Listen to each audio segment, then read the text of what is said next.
There was a time in my life where I felt like I was playing the self-care Olympics, and I was tired. I was tired of it because healing is exhausting, and that's something that a lot of people don't tell you. Let me be the one. Hey YouTube, it's Victoria Adriana, and get realigned with me as we talk about healing and what it really means when it comes to inner work. So my personal journey with healing was a very long one.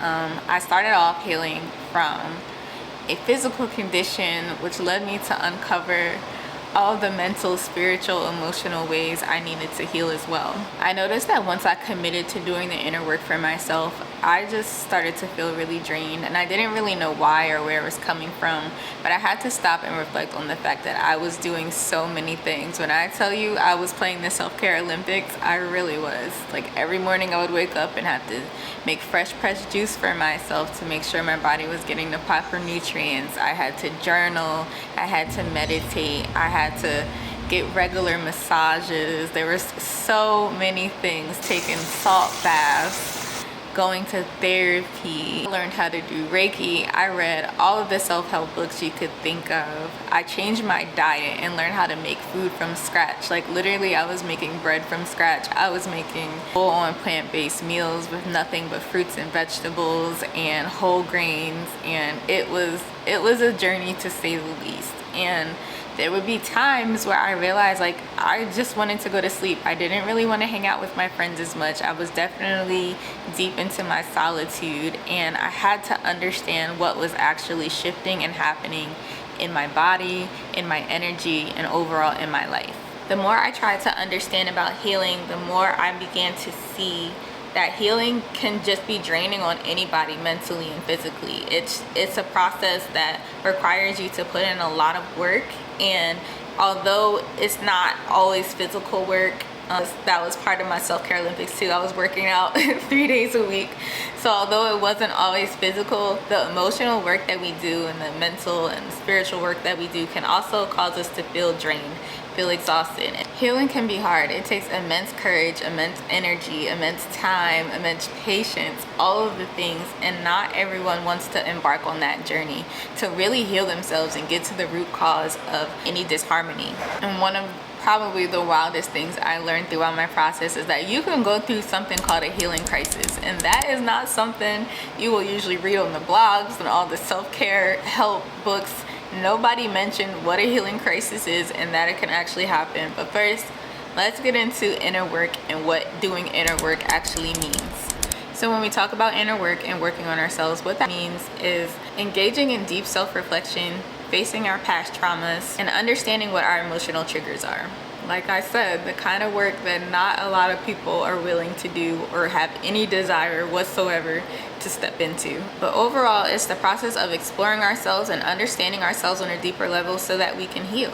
And exploring ourselves on a deeper level generally involves delving into our thoughts, our behavioral patterns, our emotions, and our past experiences to uncover and address the hidden aspects of our psyche that may be influencing our relationships and our current life and well-being. Overall purpose of inner work is to gain a greater sense of self-awareness, to uncover our shadows, which are the aspects of ourselves that we tend to reject and suppress over time, and transforming the limiting patterns that we identify into sources of growth and empowerment for ourselves. Inner work often involves different practices like self-reflection, journaling, therapy, meditation and mindfulness, and doing shadow work. And what that looks like for us as individuals is different.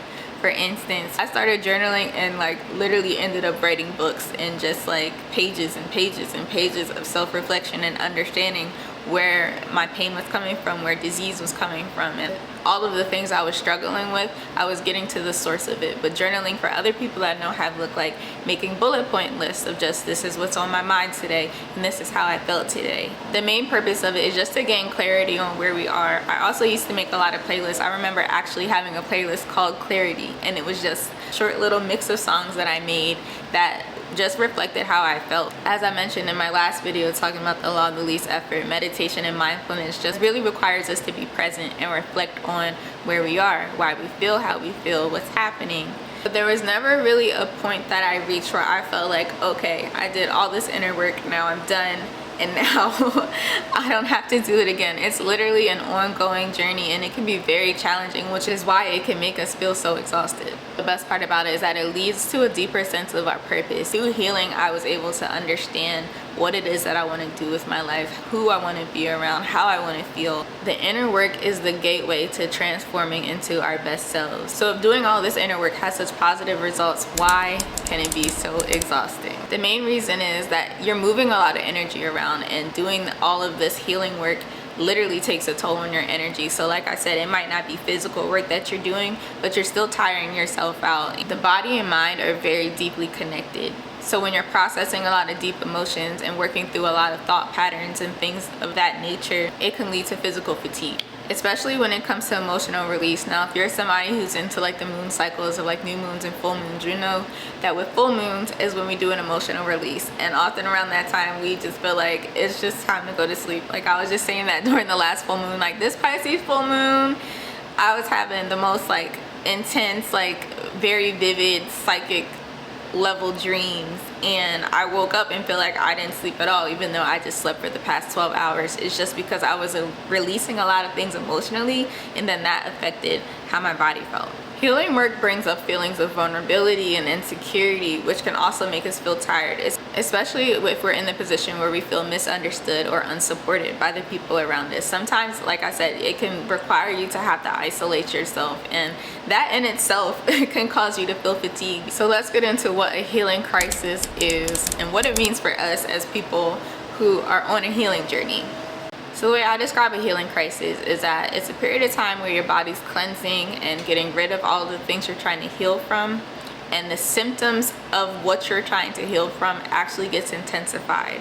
Like one would think when you start to do all the healing work, things get better, but actually you can feel like you took 2 steps forward by embarking on the healing journey and then took 20 steps back because you're dealing with the same issue that you're trying to heal from at a more intensified level. Now, when this happened to me, I honestly was freaking out because I'm just like, how in the world, if I've changed so many things about my life, am I feeling worse than I did when I started? And that's when I dug really, really deep in the research and found out that that was normal, and it was actually a positive sign that I was headed in the right direction. Now, what I was healing from was more of a physical thing, but if you are healing from emotional or mental trauma, then that same thing can happen. Like the intensified emotions can resurface and the thought patterns can come back, and you can feel like you're not making any progress. What's really happening is that all the unresolved issues that you had within you are just coming to the surface and giving you the opportunity to really work through them. And I really wanted to share this so bad with you guys, just because if you're someone who's doing the inner work and you feel like you've made so many positive shifts in your life, but you're feeling hard feelings, like you're feeling depressed or you're feeling just down and just lost and feeling like you're not doing enough, that's normal. It's normal, it's gonna happen, and it's gonna pass. I know that it can sometimes feel very overwhelming and chaotic, but it's really just a result of you digging deeper into your subconscious. Healing crisis can manifest as mood swings. It can manifest as fatigue, anxiety, irritability, sadness, or even physical symptoms like headaches, body ache, nausea. It's often described as a temporary detox or a purging process, where feeling that discomfort is necessary in order for you to experience genuine transformation. Going through this type of crisis is just an indication that you're moving through the layers of your inner self and clearing the way for a healthier, more balanced version of yourself. The best way to manage the exhaustion that comes from a healing crisis is to rest. When your body is telling you you need to rest, just listen to it. That'll probably be the best thing you can do when it comes to doing your healing work, because a lot of times we want to keep going, especially if we're healing and we're trying to, like, you know, run businesses or like build a brand or go to work and just have to get through everyday life. Everything in the world is telling us to do the opposite of rest, but that is the best way to get through it. Also, it can be good to engage in subtle body movement like yoga or stretching. I did restorative yoga. If you've never heard of that, that's pretty much a style of yoga where you do very slow movements. A lot of it is just laying down. It's almost like you're taking a nap, but you're stretching at the same time. That was life-changing for me. It's definitely important to stay hydrated during healing crises. That's during any kind of energy work you do, any kind of healing work you do. You have to stay hydrated because like I said, your body is moving so much energy. It's important that you're eating nourishing foods and you're not counteracting the work by eating like overly processed foods and just lots of sugar, alcohol, and just things that do the opposite of the healing work. You don't want to fight against yourself. You want to just nourish your body, hydrate your body, and be patient with yourself. Allow yourself time to process the emotions that you're feeling. It's not going to be a set time that you get through this. It's not going to just be like, okay, start this healing work, I got 3 months to meet my healing goal. Like I said, it's an ongoing process, and you might feel better and then feel worse, and then you might feel a breakthrough completely or something and gain so much clarity on one thing, and then another thing resurfaces. It can really help during this time to keep a journal. If you do better with like talking to people, have like a friend that you can really trust and who's open and able to receive your thoughts, your feelings, and all that through the process. It can be good to go to therapy, talk to a therapist. For me, therapy has helped, not really because I'm going to a therapist for advice, but more so talking about things and speaking about things helps me work through them. I'm the type of person who doesn't really like to talk a lot, especially about what's going on within me. I'll talk about general things, but when it comes to like what I'm feeling, I'll talk to other people about what they're feeling. I'm very good at that, but when it comes to what I'm feeling, I get quiet. So going to therapy has helped a lot for me, just because I get to hear myself say it out loud. And even doing stuff like this is helpful to me. Start vlogging, start making videos of your journey, and keep them for yourself or share them with other people. But it can just be very, very powerful to get it out and not internalize everything that you're going through in this process. Overall, I just want you to be able to embrace the journey of your healing. I want us all to be able to embrace the journey of this healing. I want me, when I look back at this video and I'm going through something, to be able to embrace the journey and to see the hard days as progress and not as a setback. It's very important for us to practice self-compassion as we heal, and remember that it's okay to feel exhausted. You're not losing, you didn't do something wrong, you're not failing because you just don't have the same level of energy that the other people around you do. You just don't have the same interest in things. It's all just part of the process, and you're gonna get through it and you're gonna do great. I also encourage you to celebrate the small victories that you experience. Everything is worth celebrating, everything is worth being happy about.